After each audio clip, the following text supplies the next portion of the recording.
400,000+ people have fled Los Angeles. So we're relying on this faulty system that never kicked people off the voter rolls to begin with to somehow now start doing it. And look, the electoral system is broken if you can't have the count in a week. How do those people, but the reason that the system is slow is because of signature verification to go through all of that to make sure that there isn't fraud or anything like that. How are those people?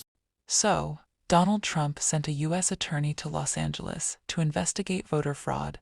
No evidence, just vibes, and a massive megaphone to incite his base to start spreading disinformation about the election being stolen.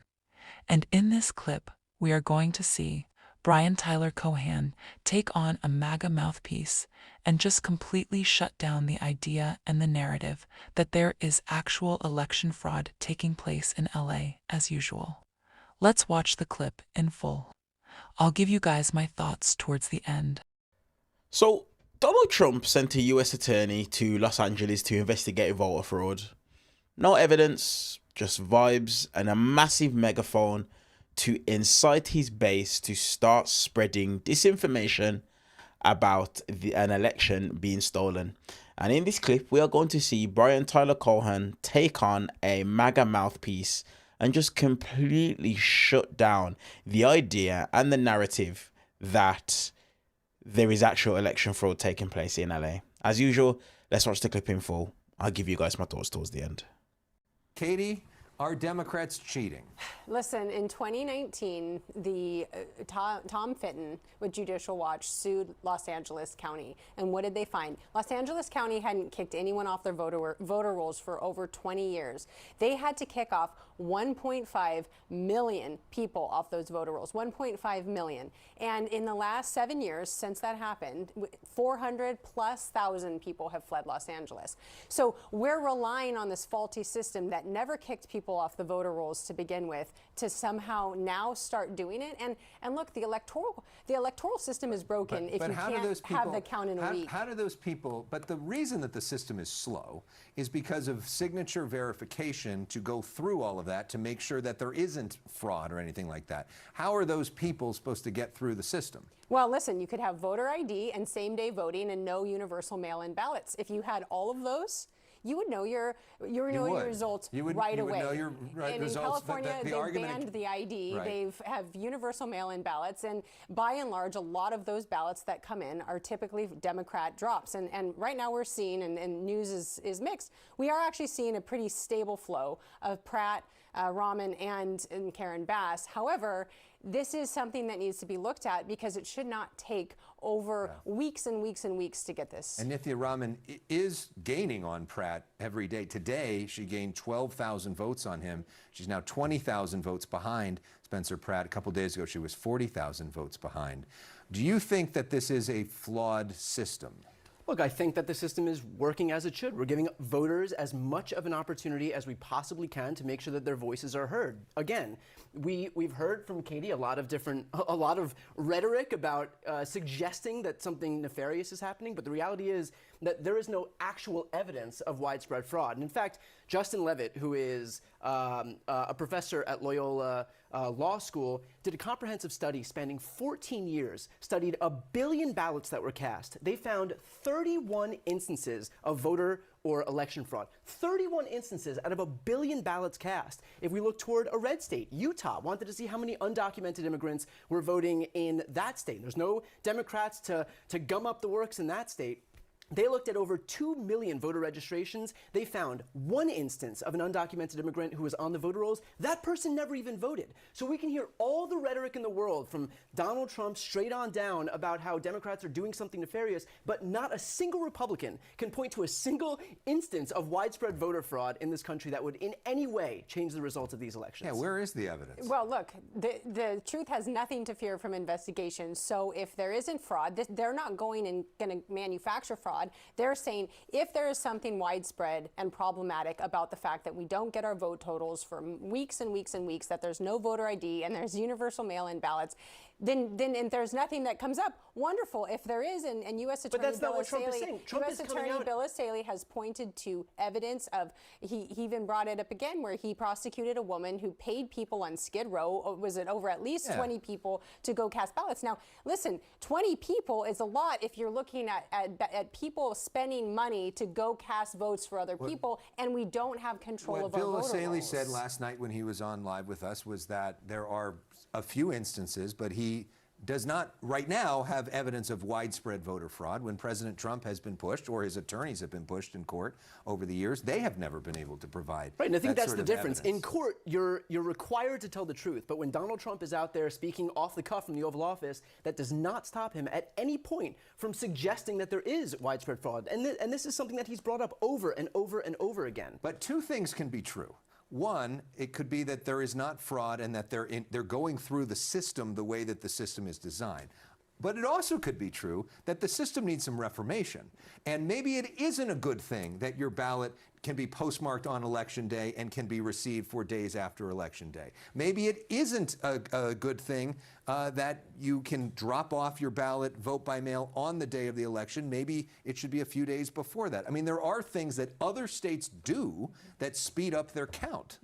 Do you think that's worth the trade-off? I think it's worth a conversation, but the reality is that it's really important not to conflate the system working as it was intended to work, which is a slow system, because we give voters as much time as humanly possible to make sure that their voices are heard. And frankly, I think that's more important than getting it done as quick as possible, because there's no difference really from having an answer yesterday versus tomorrow. I mean, the election results are going to be the election results, and I personally think it's more important to give Americans as much of an opportunity to have their voices heard in these elections as we possibly can. Do you think, Katie, that some of the president's language on this is irresponsible and creates a distrust in the system and actually hurts Republicans and may stop them from voting?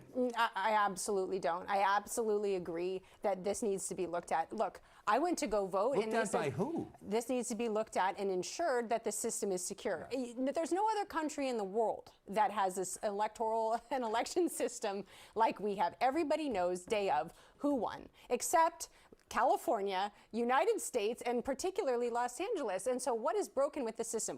Whether it should be same-day voting, whether you should have voter ID. But I don't think it's irresponsible of him. And I think putting a U.S. attorney on it who's going to do everything by the law and look at it very closely should say to everyone, it's the same thing with regular fraud. We want this to be blown open. We don't want to cover up fraud because it hurts people. So if there is a broken election system, if we have inactive voters on our voter rolls and somehow those ballots are being cast in their name, even though they've moved to Texas or Florida or any of the other states that people have fled to, we want to know about it. And that should be a unified agreement. Like, we don't want voter fraud. You don't think you think it's not irresponsible for the president of the United States, the person with the biggest megaphone in pretty much in the world, to say that there is voter fraud happening in California with no evidence to actually back up what he's saying? You don't think that's irresponsible? I think there's evidence, and I don't think it's irresponsible. But what evidence do you have?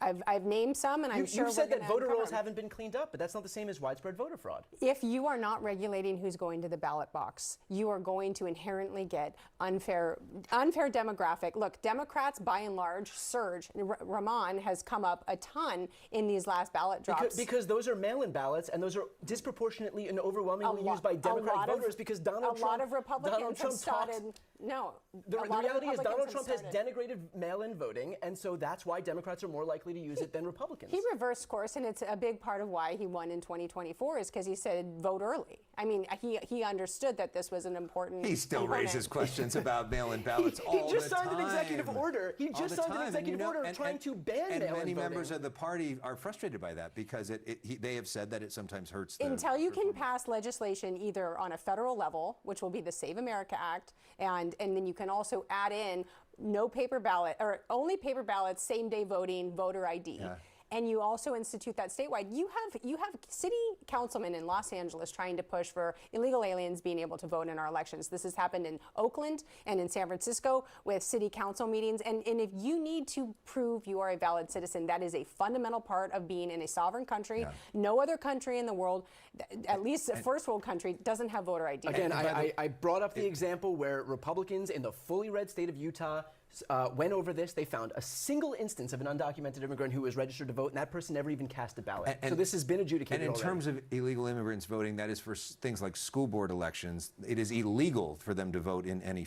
When the host asked directly whether this rhetoric is damaging public trust in democracy, the response from the Trump camp was a flat no.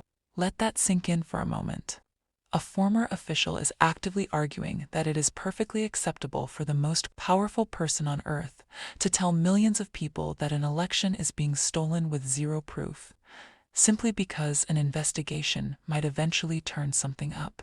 This position demonstrates a complete reliance on political compliance over verifiable facts, showing how easily a base will blindly echo these claims. Notice how whenever proponents of this narrative are pressed for concrete evidence of fraud, they immediately pivot to outdated voter rolls. A clear distinction must be made here. Administrative inefficiency is not a criminal conspiracy. A bloated registry simply means individuals who moved or passed away are still listed on paper. It does not mean fraudulent ballots are actively being cast in their names.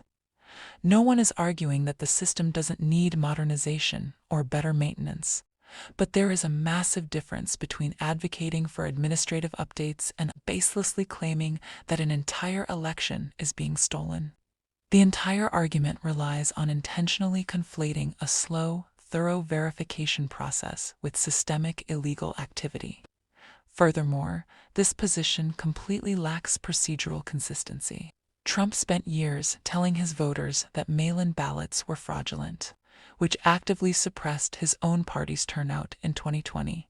He then reversed course for 2024, telling people to vote early, and is now signing executive orders to restrict the very system he just utilized to win.